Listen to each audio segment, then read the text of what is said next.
What I thought I'd do today is talk a bit about the election, but also actually talk about the government's entire political strategy from the moment that Theresa May stepped into Downing Street in July 2016.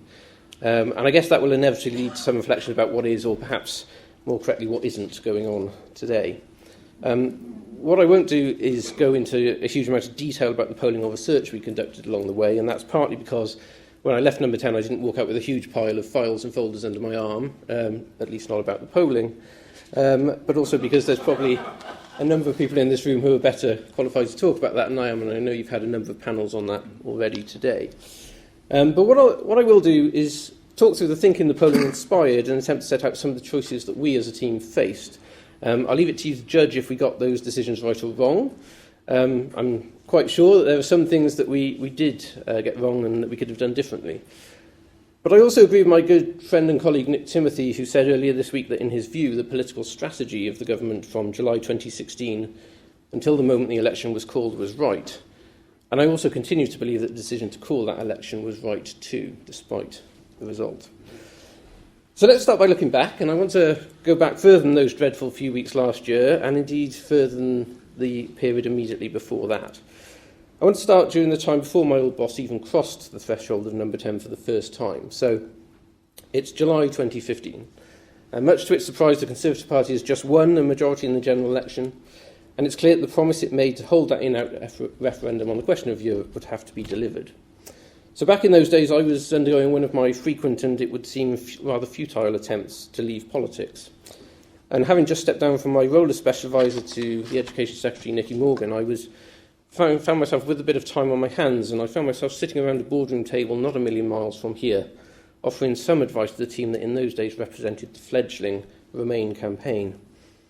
And I think the discussions that went on around that table were fascinating and tell us something about what has happened since and about something that we see still happening today. For the people around that table back in July 2015, most of them ardent Europhiles, were labouring under a sort of misapprehension that we still seem to labour under now, and namely that the referendum was solely about the UK's relationship with the European Union.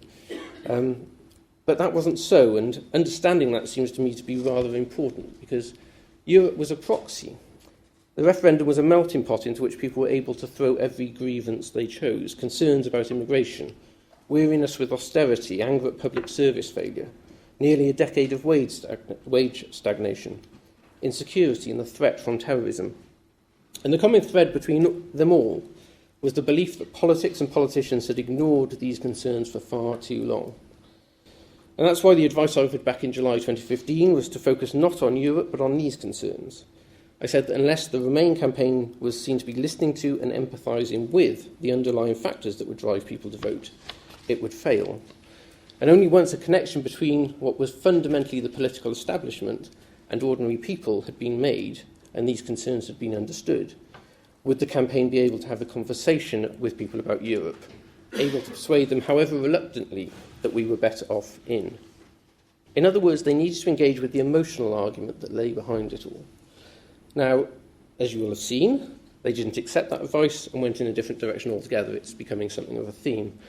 But why am I telling this story? Well, for two reasons. Firstly, because I think one of the really fascinating stories of British politics over the past 2 years or so is the failure of, let's call them liberal centrists, for want of a better phrase, to comprehend what has been going on and to figure out how to respond. Even in those days before the referendum, when they clearly needed to do was run a campaign based on engagement, empathy and values, they came up with a classic remote political campaign that merely reinforced the reasons why people would want to give them a bloody nose in the first place. A campaign that showed how little they understood that values and emotions matter more in modern communication campaigns than appeals to naked self-interest. And that's something that we saw again, I think, in the general election last year. And since the referendum, the struggle to respond has continued. There have been too few attempts to understand and too many attempts to sneer and criticise. And that's partly why I think at every point over the past 18 months or so, the Brexiteers have been able to run rings round the Remainers, Ramonas, or whichever label you wish to choose. You would have thought they might have learned by now that the politics of "we told you so" is not going to endear them to anyone, but apparently not. And the second reason I wanted to tell this story is because it points, I think, to a wider truth. that while we, and particularly probably those of us in this room, were fascinated by the technical arguments about Brexit, by constructs like the single market and the customs union, by critical but really quite inaccessible decisions about things like Euratom, for most people, this is not really what Brexit is about. Brexit is about so much more. It's about a sense deep down within the country that things are not working as they should and that something has to change. It's about doing things differently, shaking up the system, not carry on with politics as usual, but seizing the moment to take a different approach. Fundamentally, it's about stepping back and asking ourselves what is working and what is not, and asking ourselves what kind of country we want the Britain of the future to be.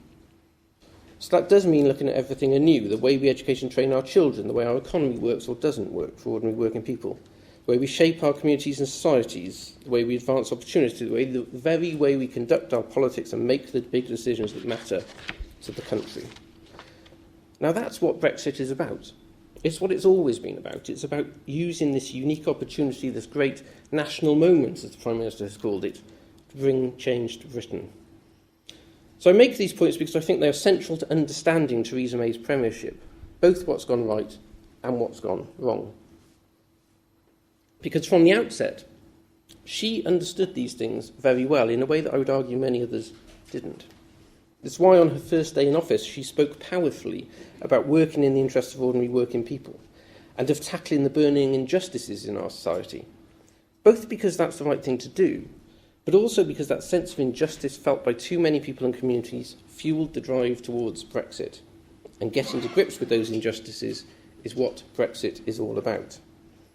It's why during the first year of her premiership she outlined a wide-ranging programme of economic and social reform to respond to the message of the referendum result. And I think it's also why it's simply not true to say that she spoke only to the 52% and not the 48% during her first few months in Number 10. Indeed, her whole message was directed towards those who would regard themselves as being in the liberal centre of British politics, the 48%, if you like. It was a message from one of those 48% to the rest that said, if we really want to hold on to the things in which you and I believe, the shock of Brexit should tell us that we're going to have to change. And that's a challenging message, perhaps too challenging for some. But the importance of it remains, because if you're someone who thinks Brexit is bad, with Jeremy Corbyn looming on the horizon, let me tell you that you ain't seen nothing yet. And that brings me to November 2016. And one particular incident I remember from my time in Number 10. We were working on the draft of the Prime Minister's speech to the Lord Mayor's banquet in the city. And in the original draft, the opening section pretty much equated Brexit with the election of President Trump in America. And this led to some debate within the team. Was Brexit a populist revolt to be counted alongside other surprise results such as the election of the Donald in the US? Or was it in fact a final warning, a last chance, that if handled correctly would stave off that populist revolt that might yet be to come?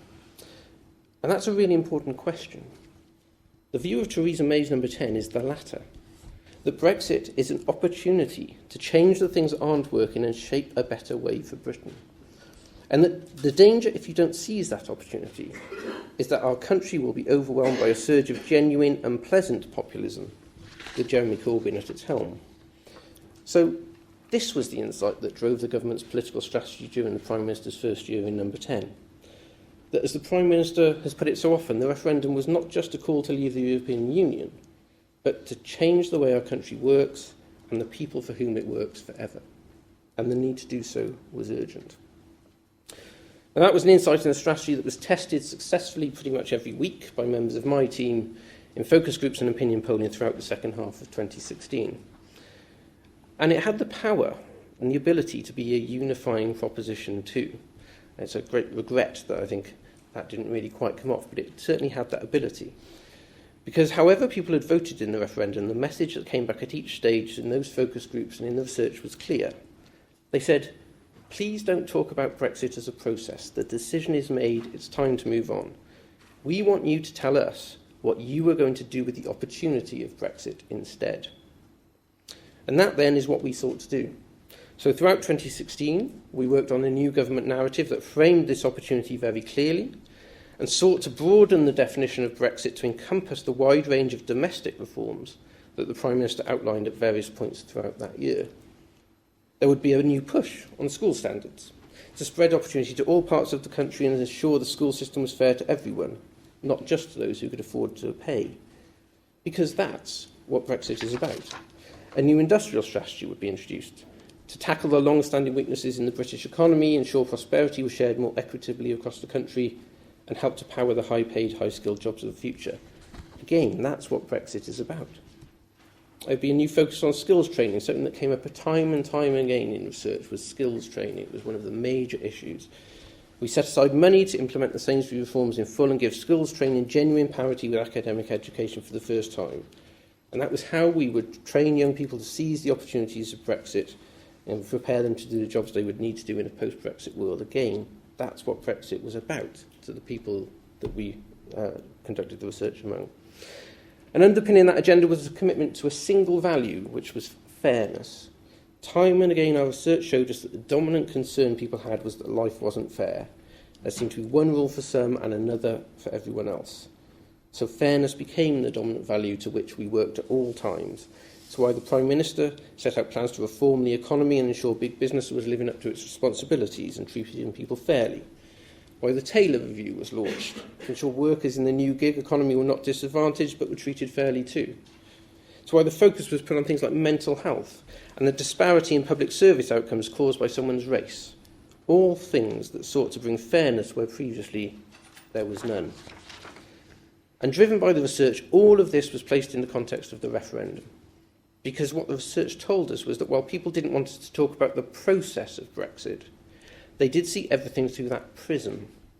And that meant explaining our actions as a response to the referendum result, taking up the mantle of change and treating each announcement as part of a package that would deliver the true promise of Brexit.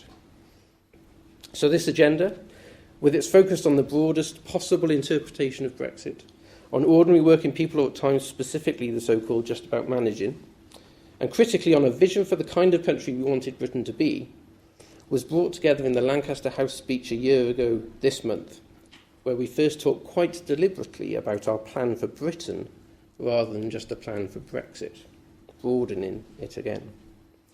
The plan for Britain was developed further and launched formally in March with 4 core themes: a stronger economy, a fairer society, a united nation, and a global Britain. And this agenda was successful. Focus groups showed it was working and that the Prime Minister was viewed as someone who genuinely understood the concerns of people's lives. At that time, she was seen as a unifying figure who had begun to transcend, or perhaps more correctly, rise above party politics, who was at the very least a different kind of Tory. The agenda bought her some time in number 10, giving her an extended honeymoon as people of many different backgrounds were prepared to grant her the benefit of the doubt. But I think this is an important point. We knew it was no more than that. While we felt we were on the right track, we knew that the extraordinary poll lead was exaggerated and couldn't last. In particular, we knew that as the difficult Brexit talks progressed, as the inevitable messy compromises took hold, and as elements of the Parliamentary Conservative Party faced inevitable disappointment, the honeymoon would end. And we also knew where our weakness lay. It was with the group of predominantly younger, urban, Liberal voters who were in many ways the basis of David Cameron's voting coalition. The conservative leaners, as they were described in the segmentation that we had developed in number 10. The people who were most disappointed by the referendum result. And that's why the optimism and framing of the Lancaster House speech and the subsequent plan for Britain was so important. Because if you talk about Brexit to that group of people, if you're seen to be obsessed by it as a matter of ideology and don't instead focus on how you will make the most of the opportunities it brings, you turn them off. It's why for this group, owning Brexit in its narrowest sense is potentially a disaster for the Conservative Party. It is why we must be able to offer them more, why we can't allow ourselves to be defined by a narrow version of Brexit alone. And we saw that in the election, I think. I don't think it helps, actually, to draw a distinction here between a so-called hard or soft Brexit. I don't think we lost this group during the election because we were talking about a hard Brexit. We lost them because we seemed to be obsessed with Brexit, full stop. And our strategy was to do the opposite, to reach out to this critical group of voters by focusing on the vision and the opportunity. Implement Brexit, yes, because that's what the country voted for, but look beyond that to the kind of country we want to be as we emerge from our membership of the European Union. So this was the context for the decision to go to the country last June. We felt that we had a clear strategy, researched and refined over many months, a strategy that was polling well, had delivered success in Copeland, and by the way would go on to deliver success in the local and mayoral elections in May. We knew that the poll lead was broad but shallow, which gave us a window of opportunity to capitalise on it before the difficulties of the Brexit negotiations really began to kick in. And we knew that the key to the Conservative Party's ability to renew itself after 7 years in government was to respond to the wider desire for bold economic and social reform that the referendum had revealed. We knew that elections were always about a simple choice, change versus more of the same, and in a post-referendum world, we had to be the candidate of change. And then, of course, the response to the budget and the Chancellor's slightly ill-judged attempt to fiddle with the national insurance system brought home to us the cold reality that the Prime Minister needed her own mandate to deliver that change. She could no longer be shackled to a manifesto of someone else's design, a manifesto that was unsuited to the challenges of the day. And then there was, of course, one final compelling argument at that time, which was with Brexit talks due to conclude in 2019 and with a UK general election on the horizon in 2020. We felt the country would be in a weak negotiating position as the end of the talks drew near. So shifting the electoral timetable to give ourselves a stronger hand was a vital part of the plan. But of course, that plan pretty soon fell apart. And I think the first mistake was one of timing, because our initial plan, knowing that politics was highly volatile and recognising that poll lead was exaggerated and fragile, was for a quick, snap campaign lasting around 4 weeks. Now, I am on record elsewhere as saying that I regret not stepping in to halt things once it became clear that the 4-week campaign was not possible and that an agonising 7-week campaign loomed. I emphasise agonising. That was probably my greatest mistake. I should have spoken up at that point. But then we made a mistake in our campaign strategy. Having triggered Article 50, our initial plan had been to try and park the process of Brexit as an issue and campaign for a mandate for the wider programme of economic and social reform that the Prime Minister wanted to implement. In other words, this was to be a campaign focused on the government's domestic reform agenda, our plan for Britain. So we envisaged a policy-rich campaign in which the Prime Minister and the Conservative Party would clearly be the change candidate. Now, clearly that didn't happen. We talked about stability rather than change. And we made Brexit the central issue, a move that could not have been more clearly designed to drive away those critical Liberal Remain voters if it tried. And they were the critical group in this election, as I believe we've seen again with the findings of the British election survey this week. Our strategy was always to lock in the Cameron voting coalition and then build out from there to bring in others, many of whom had perhaps traditionally voted Labour. Now, that meant we had to perform a delicate balancing act, but by the time of the election campaign, the latter group could not have been in any doubt as to where we stood on Brexit. They did not need to be convinced. Our task was to convince our soft underbelly, the younger, more liberal part of the Cameron coalition, that they should stick with us because we had a broader plan for Britain with which they could agree. And I think that was the great strategic blind spot of our campaign. I think finally we made a mistake in our communications plan, and we did that in 2 ways. Firstly, by making it a highly presidential campaign focused on the Prime Minister when she herself had based her career on being anything other than a presidential-style politician. As I've said elsewhere, we ended up in the faintly ridiculous situation where a politician who had founded her career on unflashy, quiet competence was suddenly travelling around the country in a bus with her name on it. I'm not quite sure how that happens. Secondly, we, like the Remain campaign before us, failed to recognise the important role that values and emotions play in modern politics. We thought that firing targeted messages at ever narrower groups of the population was the route to success, when what is required in modern political campaigning is a broad message that speaks to the values and emotions of a wide group of the electorate and helps to build the broadest possible voting coalition as a result. And the legacy of those mistakes will sadly be with us for quite some time. It's about more than the loss of a majority and some excellent hard-working candidates and members of Parliament along the way. Because of the nature of the campaign, the Conservative Party is now inextricably associated with Brexit and seen to be put in the pursuit of it above all else. The full consequences of that for the long-term future of the party are not yet known, but banging on about Europe to the exclusion of all else has not been a successful strategy in the past, and I see no reason why it should be so now. Even if the negotiations over the coming months come to be regarded as a success, and however great a deal the Prime Minister comes back with, I find it very hard to see how one group or another will not come to denounce it as a betrayal. The Conservative Party's obsession with Brexit to the exclusion of all else will likely be punished by the critical swing voters next time around, and indeed the time after that. That is particularly true if the broader message of the referendum, the need for wider change in the country, is not heard and acted upon at the same time. Indeed, if the election campaign taught us anything, it is that there remains a great demand for change, and that the Prime Minister's original strategy was right. We knew before the election that the public had had enough of austerity, were concerned about the cost of living and the impact of the public sector pay cap, and wanted a greater focus on public services and on the opportunities that were available to young people. All our research has revealed this to be true. Now, why we did so little to respond to this during the campaign remains something of a mystery. I'd love to be able to talk you through it today, but I don't really know the answer myself. Now, post-election, and to quote the Prime Minister, nothing has changed. They are still deeply concerned about the same things. Yet because elements of the Conservative Party think that leaving the European Union is all that matters, and because they feared when the election result came in that that precious prize was suddenly about to be ripped from their grasp, they very quickly and effectively argued, after the election, that everything else should be set aside and that this was now a Brexit government. That is why others are frustrated about the extent of the government's ambition today. It is not because the process of Brexit naturally overwhelms everything else, but because too many in the Conservative Party are ready to argue that it should.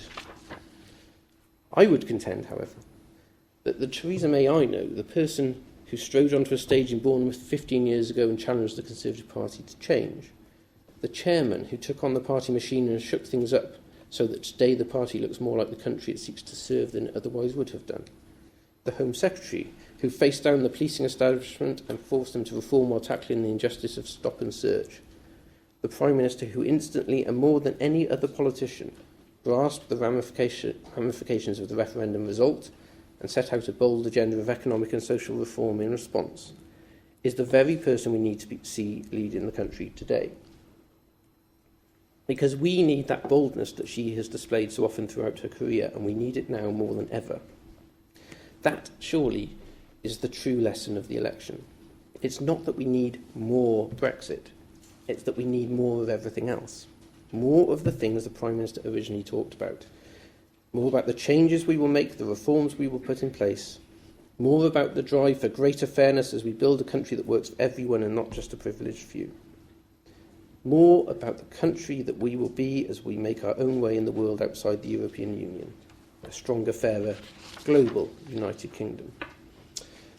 So a year ago this month, just down the road, the Prime Minister stood on a platform at Lancaster House and concluded her speech by saying that her ambition was not simply to form a new partnership with Europe, but to build a stronger, fairer, more global Britain too. And she went on, "Let that be the legacy of our time," she said, "the prize towards which we work, the destination at which we arrive once the negotiation is done. And let us do it not for ourselves, but for those who follow, for the country's children and grandchildren too, so that when future generations look back at this time, they will judge us not only by the decision that we made, but by what we made of that decision." And that remains the challenge for this government and for us all, to make the most of the decision. That means getting the details of Brexit right, of course, for that is the basis for everything else. But it also means doing far more and returning to the wide-ranging reform agenda that proved to be so successful before the general election. Because the alternative is Jeremy Corbyn. And then we'll discover what a real populist revolt is all about. Thank you.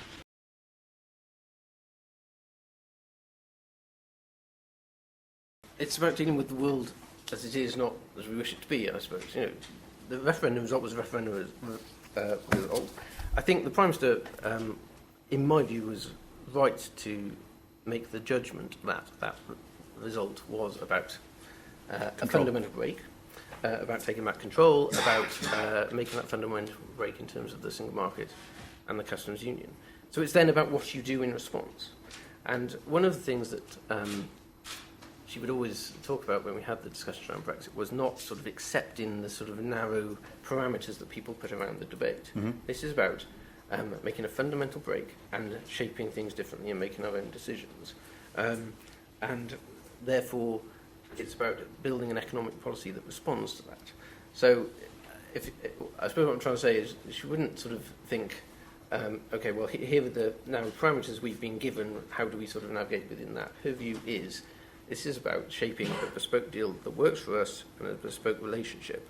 And we will make our own decisions about the economy to build a stronger economy in the long term. Does that make Well, I just sense? wonder whether you couldn't have hedged and said a fairer economy, because then it could be smaller and you could still say this is consistent with what... Because everyone knew, and I presume the civil service and the Treasury were obviously saying, doing it this way will harm the economy. It's not to say you can't rebalance the economy. It's not to say you can't actually... I think that's the thing. I mean, things like the industrial strategy were a crucial part of this, and a stronger economy is also one that's more sort of fair, equitable, and ultimately sustainable, where you deal with the underlying problems you've got. Things like productivity was the one that got talked about a lot. So the industrial strategy was a crucial part of this. That builds you a stronger economy because it's more sustainable, it's long-term, and it's actually, as I say, fairer for all. So fairness, as I said, was the dominant value that lay at the heart of everything. But a strong economy is one that actually works for the majority of people across the country and not just for some, which was how it was seen at the time. I'm interested why you say that she has helped to open up the divide. Because she didn't sound like any Tory I'd ever heard before, so in a sense she widened that gap. So, I mean, as I say, clearly the strategy that we embarked on was to take outside the party for a moment, was to sort of solidify the Cameron voting coalition and then move beyond it. That is kind of what the party is clearly at the centre of that, and it should be possible to hold it together. I think the point I would make about that is that the party has always been a coalition of different interests, and all parties are, but the Conservative Party possibly more than many others. It just sort of is by its nature that sort of organisation. But she had messages for different parts of the party. So as I say, one message was to, for want of a better phrase, think of people who would regard themselves in the 48%, to say to them, actually, the things you want and you believe in are right, but you have to accept that they're under threat, they're being challenged, and therefore you need to be prepared to change, to reform them. She made a speech at Davos last year where she went and talked about the importance of free trade and globalisation, but also the need for it to work more effectively for people. And so that was a challenge to them, but that part of the party can come along with that.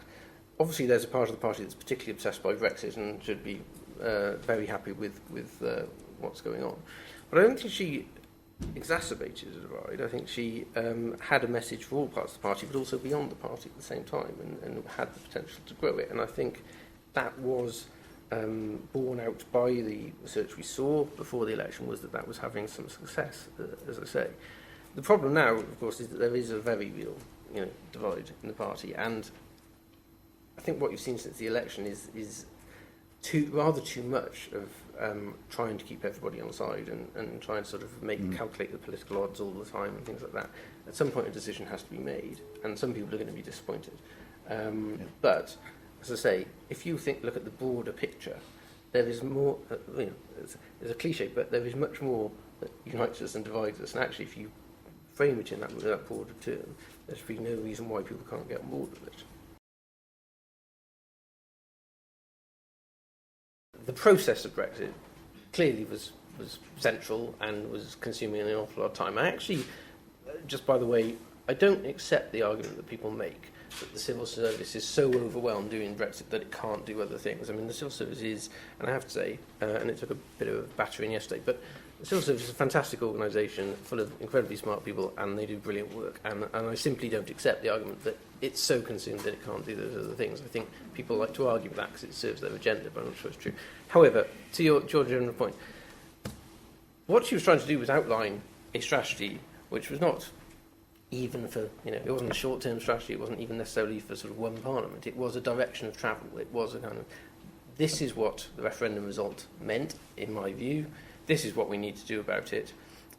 Some of that is what government can do, absolutely, and we did issue green papers and white papers on particular areas, things like reform of corporate governments and things like that. We did do some of that. But part of it also was beyond government. Part of it is saying to the business community, actually, you have to respond to this, and you can do that. It doesn't require government to do it, you can do it.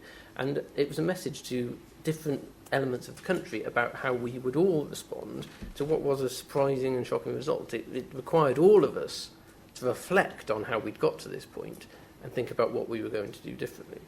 So I think overall it was about a strategy and a framing. Some things we would get on with straight away, but some things were longer-term ambitions. It was about signalling in the direction of travel, and it was about challenging the wider country, I think, and different stakeholder groups about what they would do to play a part in this agenda, if that makes sense. Didn't that used to be known as the big society? But wasn't that precisely one of the problems when it came to the general election, that we'd had a year of talk about the just about managings, but nothing had actually been done? In fact, while the Prime Minister was talking about the just about managings, the Chancellor next door was continuing with austerity. And so people just saw this yawning gap between, to give her the benefit of the doubt, what the Prime Minister really genuinely believes and what the government was actually managing to do. It doesn't feel to me like that was the problem. I think the problem with the referendum was that we had effectively walked people sort of so far up the mountain when we called the election that we then needed through the campaign to give them the proof points to validate the benefit of the doubt they had given us. And I think quite evidently we didn't do that. We didn't do it because our campaign strategy was then not focused around doing that. And frankly, of course, as everyone knows, the manifesto didn't fill it. And the thing I always say about the manifesto is that the problem with the manifesto was not what was in it, but what wasn't in it. It was the absence of those proof points that was the problem, as much as the individual policy that everyone knows very well. So I don't think it was the case. I think the point about the referendum, the election rather, was that it was the very moment when we needed to vindicate the trust that people were prepared to put in us, and we didn't do that, and that's why it all, I think, fell apart so quickly at that point. Okay. People say it's sort of unclear where she stands on Brexit. I mean, I think she's always been pretty clear from the outset where she stands on it, which is that she doesn't accept as I said to Anna, the parameters that people put on it or the constructs that exist.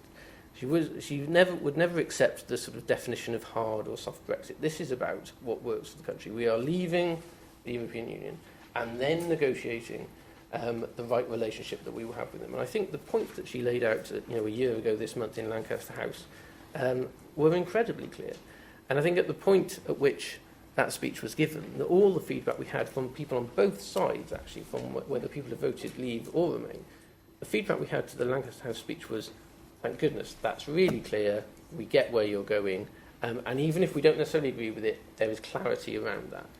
She hasn't built on that, has she? And said exactly what that means. Those were broad outlines, weren't they? Well, I think they were pretty clear, and obviously Florence built on it a bit. But one of the difficulties here, actually, and it's an interesting point, one of the difficulties here is that what you're effectively doing, as the Prime Minister, you're engaged in the most important, biggest negotiation this country's probably faced, and possibly ever.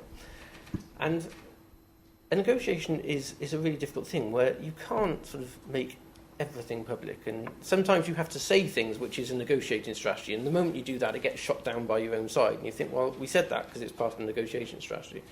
And then some things you don't want to reveal because you have to go into a private negotiation with people on the other side. So I do think it's a really difficult situation for the government to be in. I accept that, because you don't want to give too much away, but of course you want to give clarity and reassurance as much as you can.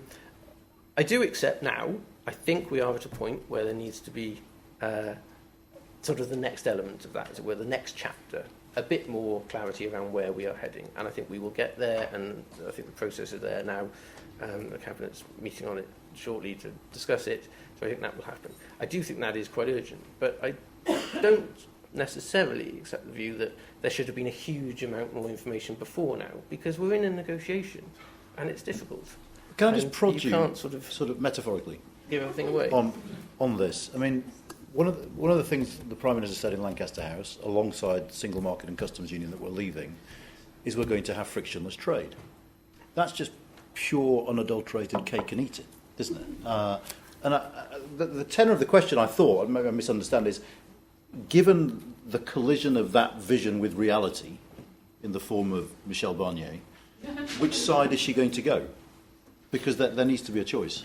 But I think the point about Lancaster House was that you set out, what you did at Lancaster House was set out an ambition. You set out, here are our objectives, here's our ambition, and then you go into the negotiation. Mm-hmm. And you start there, and some things you get, you maybe don't get all these things, some things you negotiate on. But I understand why there is the clamour for everyone wants intricate detail on all these bits and pieces. Mm-hmm. But it will... But I think the direction of I sort of, in a sense, don't understand when people say they want much more clarity, because the direction of travel is extreme. It seems to me very clear. There will now be negotiation to see if we get there or not. So frictionless trade is one of those things. We would like frictionless trade. Now, we'll go into negotiation about it, and we'll see what they say, and it will come out somewhere on the continuum.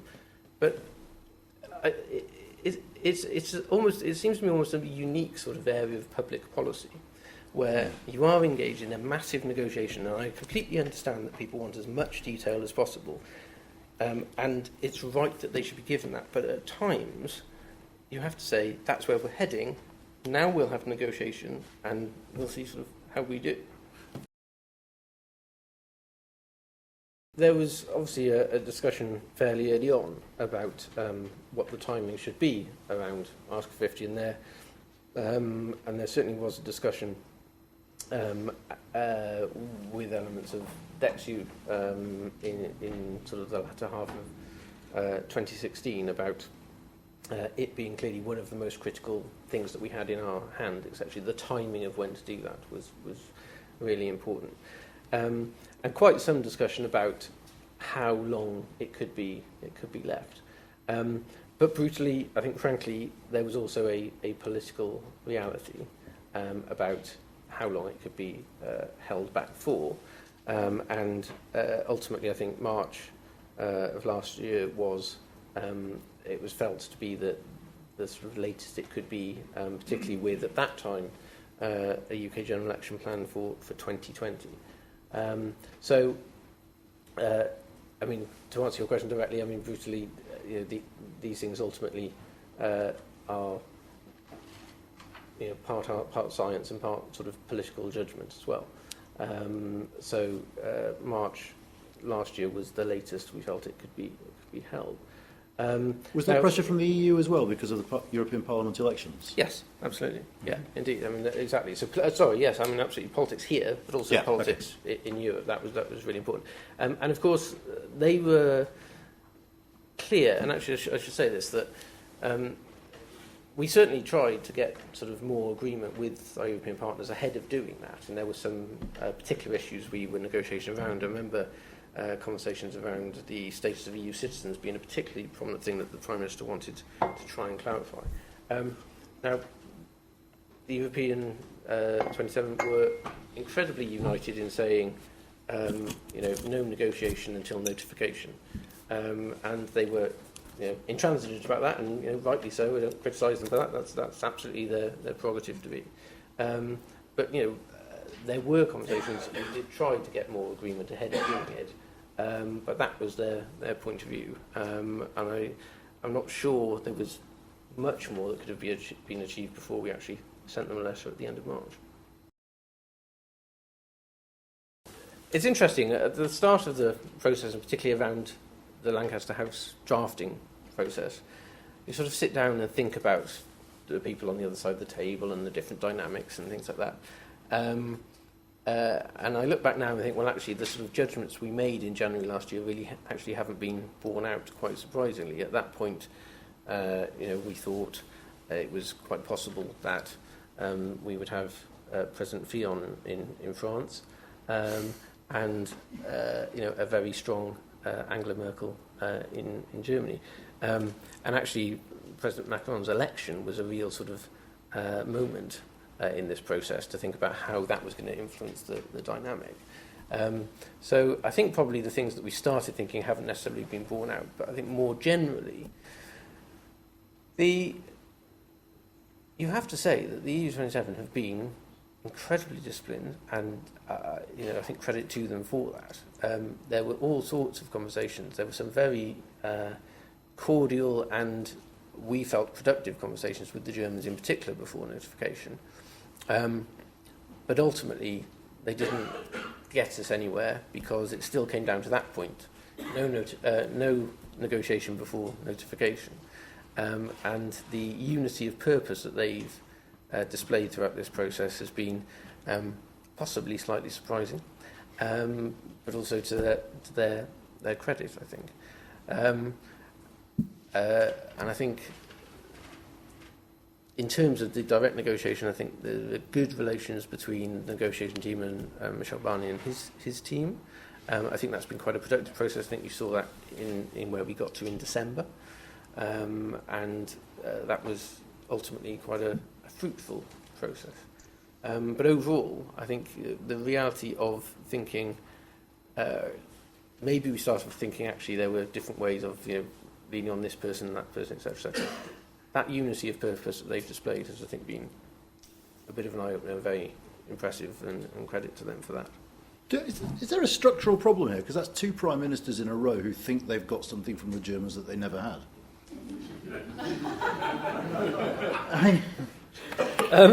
Because we heard the same thing, exactly the same thing in the renegotiate. We talked to Angela, it's all fine, don't worry about it, and it never materialised, and it just sounded uncannily familiar. Well, possibly they are better at this than we are. I don't know, but I think there's an interesting point, and I think this might be a point that you make, Alan, and forgive me if I'm about to contradict myself all the time, so almost certainly. Skirt your point. But in phase one of the talks, from Article 50 to today, really, we all talk about that as the negotiation is underway. This is a negotiation. Well, actually, reflecting on it, phase one wasn't really a negotiation. A negotiation suggests two sides are bringing something to the table, and then you trade, etc., etc. Actually, in phase one of the talks, what happened was that Europe said, "Well, this is what you've got. These are your options." And it was really more about building those relationships, building the trust, and really getting to phase two. And now the negotiations start. I think that was one of the interesting things. Actually, it wasn't really a negotiation. It hasn't been for the past however many months, 9, 10 months or something. It's been a process of preparing for the negotiations that were about to begin, in a sense. So I don't know if that is a point that you... Well, I mean, Sarah's second question was about the future, and I suppose just to add to her question, to give you a chance to answer it, is what in the world makes you think that the next phase will be any different? Well, because I think this is where... a couple of things. In general, I think we are now into the meat of detail, and I think there is inevitable negotiation there because you really are into level of detail. What we've been talking about so far is sort of broad themes and a few parameters. Now, once you get into the detail, I think that's sort of an inevitable sort of point where you do get into detailed discussion about talks, and there's a bit of trade-off here and there, etc., etc. But the other thing I've been reflecting on recently, and I come back to the point I made about the calculations we were making when we put Lancaster House together and how that's changed, is that at that point, of course, Europe was in a very different place generally. There was almost a slightly existential threat, and there was a fear about what Brexit meant to the European Union as a whole. And I think actually what's happened, and I think in large part, not completely, but I think President Macron's election has made a real difference, is that Europe now, the European Union as a whole, is in a much more comfortable place. Doesn't feel, I think, so much that existential threat now of Brexit. Feels much more confident. And I wonder if that actually plays to our advantage, because they might be more prepared to negotiate now from a position of strength than maybe they would have been if they were still feeling Brexit was potentially sort of the thin end of the wedge. So I think it's interesting how that dynamic has changed over the past few months. The strategy was to try and bring people together, to be unifying. As I said in my talk, the proposition we developed had the potential to be a unifying proposition, definitely, and because ultimately, whether we vote Leave or Remain, we all sort of want the same outcomes and things like this. And actually, one of the things, when you do research amongst this, people always talk in generational terms. If people voted Leave, they said, oh, I did it for my children and grandchildren. If people voted Remain, they say the same thing. So at heart, we all want the same things. We just sort of take different routes to get there. So I think the proposition had the ability to be a unifying thing. And as I also said in my talk, I sort of don't accept the characterisation that she only spoke to the 52%. The whole point was she was talking to the 48% who, frankly, had been running politics for years before the referendum result, and yet we still got the result we got. And you have to ask yourself, why is that? And you have to respond to it. I do think that, as I said at the start, that it's really interesting to think about how, and let's just use the 48% as a sort of catch-all because it's easy to do, how they have really failed to respond to the referendum result and reflected on their own role in it and therefore what needs to happen next. And what she was really trying to say was, let's all think about how we got to this point, and then we can all move forward. And I think it's frustrating that more people haven't really got on board with that. I think there are still a lot of people on that side of the argument who are slightly sort of sulking and not prepared to accept it and all these kind of things, and that's unfortunate. There were also missteps along the way, and let me be clear about that. There were things that we did that didn't help.